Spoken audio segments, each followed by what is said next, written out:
nama saya Amsa Amelia dengan NIM 201430072, jurusan Asuransi Syariah 2B, Fakultas Ekonomi dan Bisnis Islam, Universitas Sultan Maulana Hasanuddin Banten. Baik, di sini saya akan menjelaskan tentang bab 3, pola kegiatan perekonomian, mata kuliah pengantar ilmu ekonomi mikro. Tugas terstruktur sebagai pengganti makalah.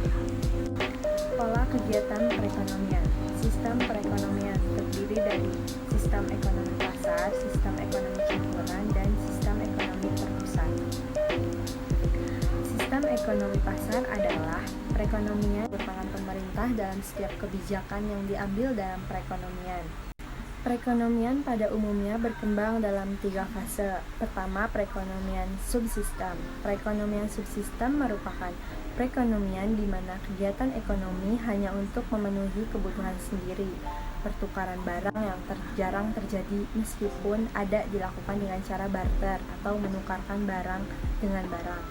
Pada fase ini, perekonomian tidak membutuhkan uang dan tidak terspesialisasi. Fase berikutnya adalah perekonomian uang. Dalam fase ini, pada sistem perekonomian telah menggunakan uang sebagai alat tukar. Barang yang diperjualbelikan di pasar, di mana pihak yang membutuhkan barang dapat menukar dengan sejumlah uang yang dimiliki. Dengan adanya uang, maka spesialisasi dalam produksi barang dan jasa akan terwujud. Pelaku kegiatan ekonomi. Kegiatan ekonomi dalam suatu negara dilakukan oleh berbagai sektor pelaku ekonomi. Meskipun masing-masing dalam setiap sektor pelaku ekonomi tersebut melakukan kegiatan ekonomi yang berbeda-beda, tetapi dalam analisis ekonomi tidak mungkin dilakukan analisis secara spesifik satu persatu. Yang bisa dijelaskan adalah secara garis besar untuk masing-masing sektor tersebut. Secara umum ada 3 pelaku kegiatan ekonomi dalam suatu perekonomian. Yang pertama ada sektor rumah tangga. Sektor rumah tangga merupakan pemilik faktor produksi yang tersedia dalam perekonomian. Sektor rumah tangga menyediakan tenaga kerja, tanah, dan berbagai faktor produksi lain yang dibutuhkan oleh sektor perusahaan.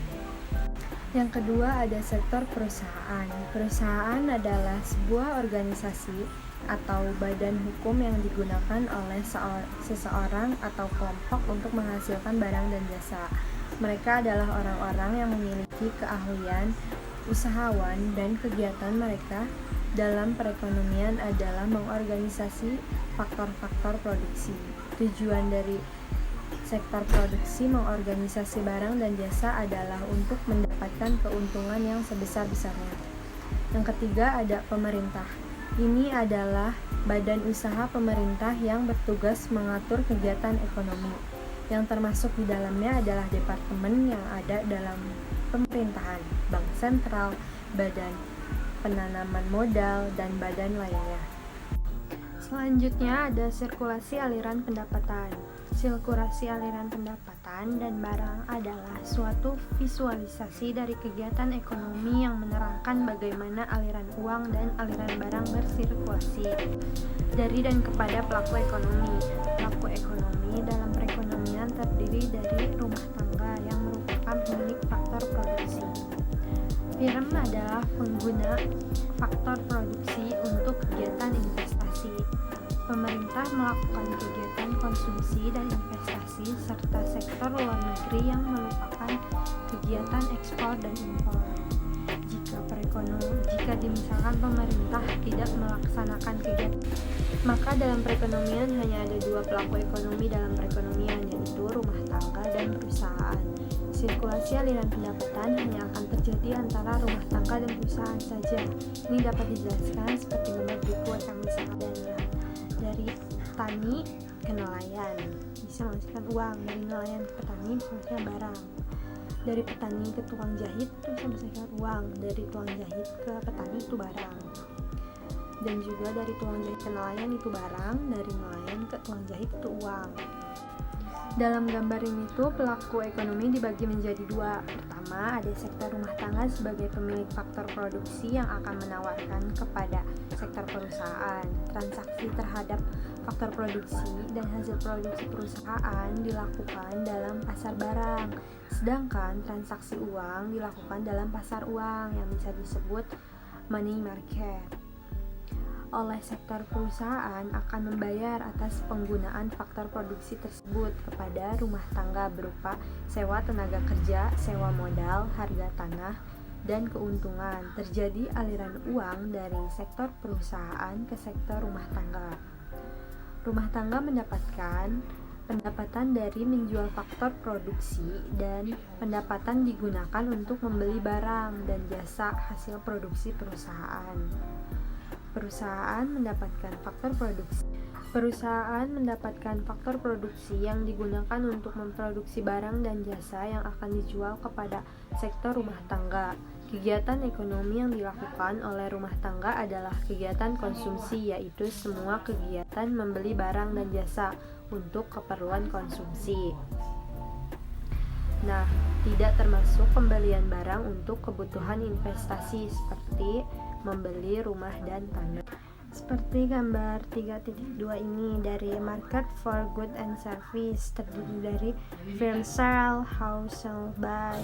Dari firm itu terdiri dari produce and sell, good and service, dan here and use factor of production.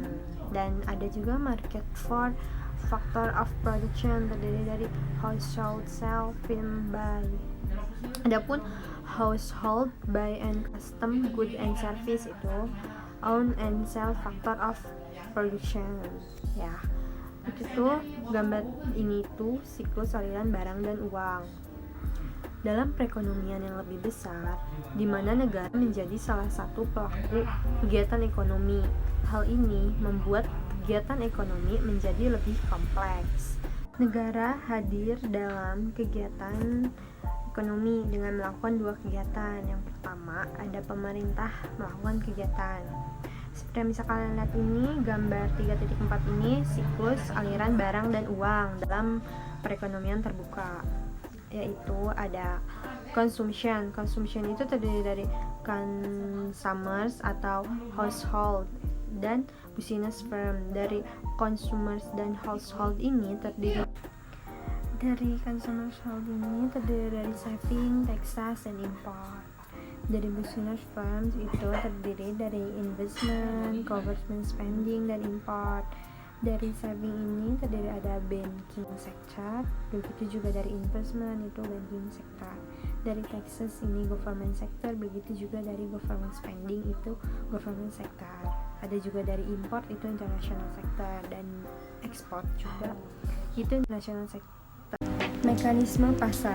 Dari pengalaman negara-negara berkembang menunjukkan bahwa mekanisme pasar terdapat beberapa kelebihan seperti efisiensi pengelolaan sumber daya, tetapi dalam kondisi tertentu juga bisa menimbulkan akibat yang kurang bagus seperti pemerataan sehingga memerlukan campur tangan pemerintah. Berikut ini akan dibahas beberapa kelebihan dan kekurangan mekanisme pasar. Kelebihan mekanisme pasar. 1. Pasar dapat memberi informasi yang lebih tepat sebelum melakukan kegiatan produksi. Pengusaha harus menentukan terlebih dahulu jenis barang, apa yang akan dihasilkan yang memberikan keuntungan yang besar. Yang kedua, memberikan rangsangan dalam kegiatan usaha. Perusahaan yang terus terjadi dalam pasar seperti perubahan pendapatan, pertambahan ukuran pasar, dan pertambahan permintaan akan memberi. Perekonomian pasar memiliki beberapa kelemahan, di antaranya 1. Kondisi ekonomi tidak stabil. Mekanisme pasar tidak berhasil membawa perekonomian pada pertumbuhan yang teguh. Kondisi ekonomi akan naik turun dan pemerataan sulit terwujud. Yang kedua, ada kebebasan akan menindas golongan yang lemah. Kebebasan yang tidak terbatas akan menghancurkan golongan minoritas dan golongan lemah. Persaingan yang tidak sehat menjadikan kelompok yang memiliki kapital yang besar akan selalu mendapatkan keuntungan. Pengusahaan yang kapitalnya kecil akan selalu menjadi korban. Oke, ini dapat dapat saya sampaikan. Selebihnya mohon maaf bila ada kesalahan, jika ada kata-kata yang kurang jelas atau salah pengucapan mohon dimaafkan. Selanjutnya terima kasih.